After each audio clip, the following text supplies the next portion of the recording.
يا أيها الذين آمنوا كتب عليكم الصيام كما كتب على الذين من قبلكم لعلكم تتقون. Bismillahirrahmanirrahim. Alhamdulillahirrabbilalamin. Wassalatu wassalamu ala rasulillah wa ba'd. Kaum muslimin yang dirahmati oleh Allah Ta'ala, di tengah ayat-ayat puasa, Allah Ta'ala berfirman tentang doa. Bagaimana firman Allah Azza wa Jal, wa idza sa'alaka ibadi anni fa inni qarib ujibu da'watad da'i idza da'an. Apabila bertanya kepadamu wahai Muhammad, hambaku tentang aku, fa inni qarib, sesungguhnya aku dekat.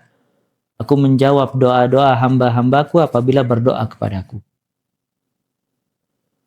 Ayat yang agung ini menunjukkan tentang keutamaan berdoa kepada Allah Azza wa Jalla.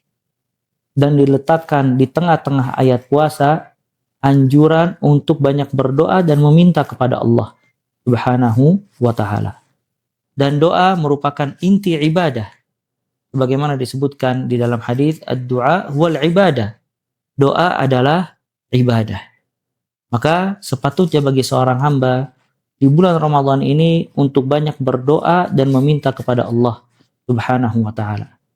Allah Ta'ala banyak memotivasi hamba-hambanya untuk banyak meminta dan berdoa kepada Allah Subhanahu wa Ta'ala.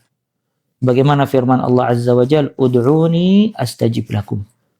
Berdoalah kepada aku, niscaya aku akan mengijabah doa kalian. Allah Ta'ala menyuruh hamba-hambanya untuk berdoa dan meminta kepada Allah, dan juga Allah menjanjikan ijabah, dikabulkan doa tersebut.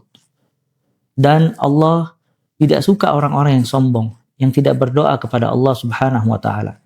Allah Ta'ala berfirman, innal ladzina yastakbiruna an ibadati yadkhuluna jahannama dakhirin.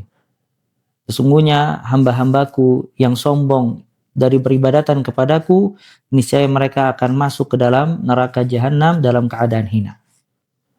Maka kaum muslimin yang dirahmati oleh Allah Ta'ala, gunakan kesempatan bulan Ramadan ini untuk banyak berdoa dan meminta kepada Allah Subhanahu wa Ta'ala. Dan khususnya di waktu-waktu mustajab. Di antara waktu mustajab tersebut, yang pertama di waktu sahur. Maka dia banyak beristighfar dan berdoa kepada Allah Azza wa Jalla. Di antara adzan dan qamat, dia banyak meminta dan berdoa kepada Allah. Kemudian ketika hendak berbuka puasa, dan juga di malam-malam hari, dia banyak berdoa dan meminta kepada Allah Subhanahu wa Ta'ala. Dan Allah Ta'ala apabila tidak diminta, marah, berbeda dengan manusia. Manusia apabila banyak diminta, niscaya dia akan marah. Dan juga disebutkan di dalam hadis, man lam yas'alillah yaghdab alaih. Barang siapa yang tidak meminta kepada Allah, niscaya Allah marah kepadanya. Maka ini semua menunjukkan agar seorang hamba senantiasa meminta dan berdoa kepada Allah Subhanahu wa Ta'ala. Kita memohon kepada Allah Azza wa Jal agar Allah menjadikan kita semua hamba-hamba yang senantiasa berdoa kepada Allah, dan juga kita berharap doa-doa kita semuanya dikabulkan oleh Allah Subhanahu wa Ta'ala. Semoga bermanfaat. Wassallallahu warahmatullahi wabarakatuh. Rasulika Muhammad wa akhiru da'wana anil hamdulillahi rabbil alamin.